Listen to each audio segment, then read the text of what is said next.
جماهير الأهلي في كل مكان، أهلا بيكم والسلام عليكم ورحمة الله وبركاته. أنا النهاردة في معرض الكتاب وقابلت الإعلامي الجميل، الإعلامي الأهلاوي اللي بتعلم منه، أستاذي يعتبر. انت اولا جميله جدا وانا مبسوط ان انا قابلتك انا كمان. والله أنا مبسوطة أكتر. أستاذ أحمد أسامة، الإعلامي المتميز في مجاله، اللي بيقدم برنامج كل الأهلاوية أكيد بتحب تتفرج عليه وبتحب إن هي، وأنت الإعلامي المفضل لكل الأهلاوية على فكرة. ربنا يخليكي، ده شرف كبير ليا يا حبيبتي، ربنا يخليكي والله. أكيد. انا مبسوط جدا بموهبتك، ده حقيقي وده شيء جميل جدا. انت سنك صغير لكن ما شاء الله عندك موهبه كبيره، وان شاء الله تكوني اعلاميه كبيره ان شاء الله. شكرا يا استاذ احمد. اكيد بما ان انا قابلتك لازم استغل الموضوع يعني واسالك شويه اسئله في الكوره طبعا. دلوقتي ايه راي حضرتك في اللي بيحصل في الساحه الرياضيه من استقالات واكيد يعني بص اكيد فاهم، لكن استقاله لجنه الانضباط تحديدا دي كانت بالنسبه لي صادمه جدا، لان لجنه الانضباط مجموعه من المستشارين، مجموعه من القضاه. لما يتم التعدي على القضاه وعلى المستشارين من شخص واحد مسؤول واحد، يبقى كان لازم يكون في تصدي واضح، وكنت اتمنى ان هم يعاقبوه، ولكن بما انهم استقالوا فده برفع الامر دايما لوزير الشباب والرياضه، المفترض يتدخل.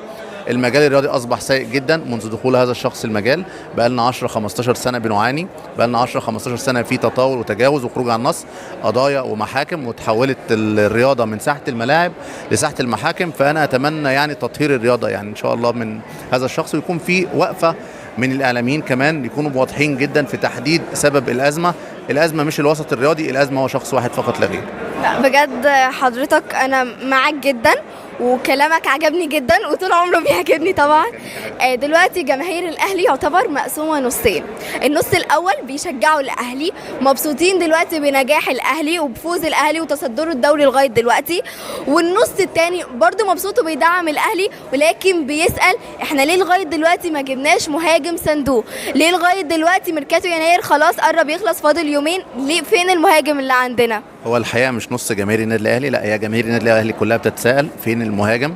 وانا قبل الانتقالات الصيفيه كنت واضح جدا وبقول ان المفترض ان انت تدخل الانتقالات دي اهم حاجه عندك 2 محترفين، واحد فوق السن وواحد تحت السن. احنا في احتياج لمهاجم، المدير الفني كولر اعلن ان هو في احتياج في مهاجم، فاتمنى يعني الاداره يصاحبها التوفيق قبل شهر يناير ما ينتهي وتكون تعاقدت مع المهاجم. وكنت اتمنى يعني ان التعاقد كان يتم من بدري قوي، سواء يوم 1 او اول اسبوع في يناير، لان احنا واضح اننا محتاجين لمهاجم محترف يكون قوي.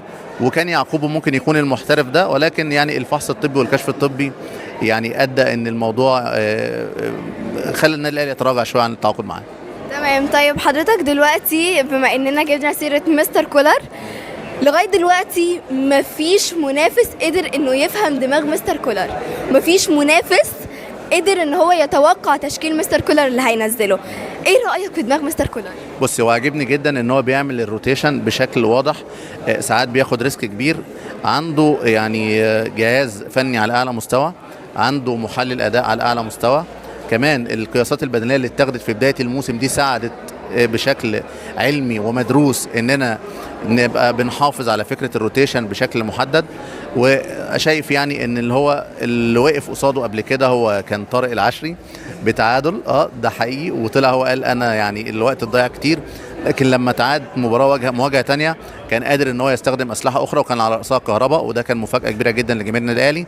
وده مدير فني هو فاهم كويس قوي بيعمل ايه، نتمنى له التوفيق والدعم من قبل جماهير النادي الاهلي، وما يكونش نكرر نفس الخطا اللي كان متواجد السنين اللي فاتت مع ريني فايلر في بعض الاوقات، مع بيتسو موسيماني في معظم الاوقات، لان واضح جدا ان الاعلام الرياضي بشكل كبير جدا مش مع المدير الفني للنادي الاهلي. بمناسبة كهربا، هل شايف ان كهربا ممكن يتوقف تاني ولا لا لازم يعدي 3 فترات عشان يتوقف تاني؟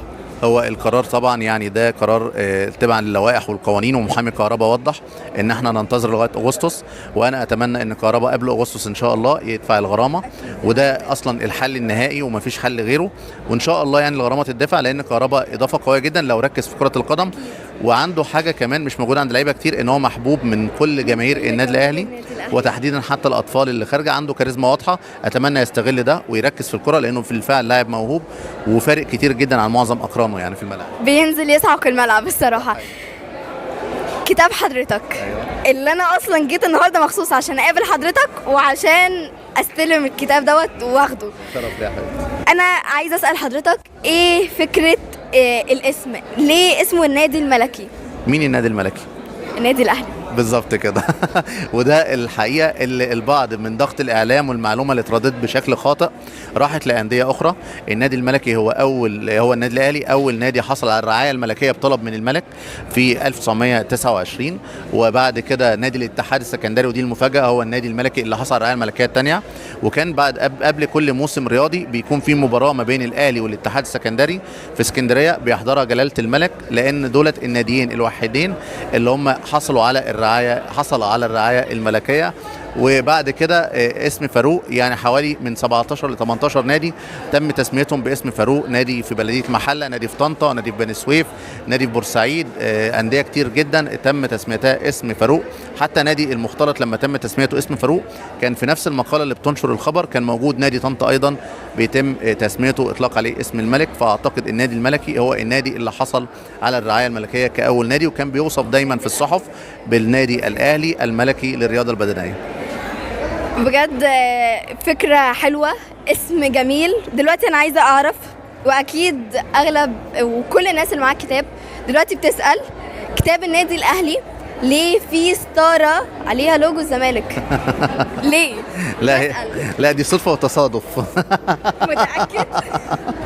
لا، هو الحقيقة فكرة الكتاب ان المتبع دايما ان النادي الملكي، وبيتقال في الاعلام الرياضي ان هو نادي الزمالك، فانا كنت مصر ان اكشف الستارة دي واوضح ان الحقيقة وخلف الستارة هو ان النادي الاهلي هو النادي الملك الحقيقي، هو اللي حط على الشعار بتاعه تاج الملك، وده يعني اشاره واضحه جدا لثبوت احقيه النادي الاهلي بلقب النادي الملكي، سواء جماهير النادي الاهلي حبت اللقب ده او حبت لقب نادي الشعب، وكلنا بنحب لقب نادي الشعب، ولكن ده فقط لا غير اثبات للحقائق.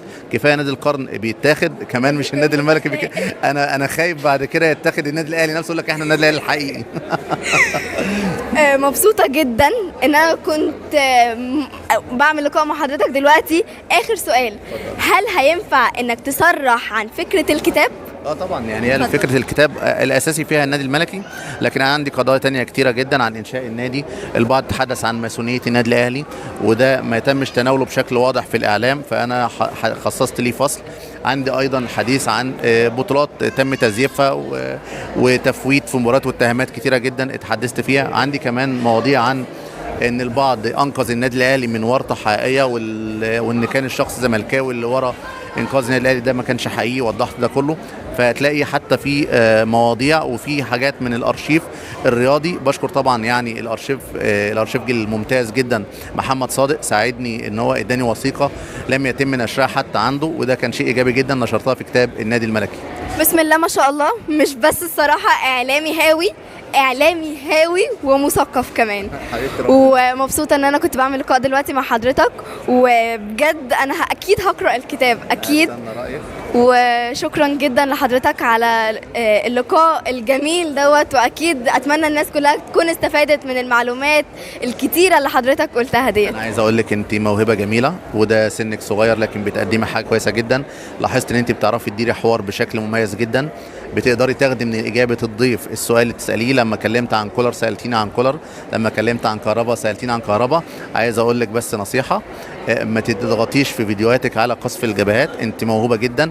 لا انا بقول لك، انا بكلمك فيما هو قادم، يعني موهوبه جدا.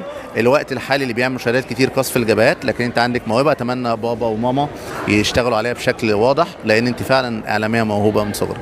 شكرا جدا. الفزلوكه كنز الاهلاويه. فزلوكه كنز الاهلاويه. شكرا جدا يا حبيبتي. شكرا جدا يا استاذ احمد، وتشرفت باللقاء مع حضرتك.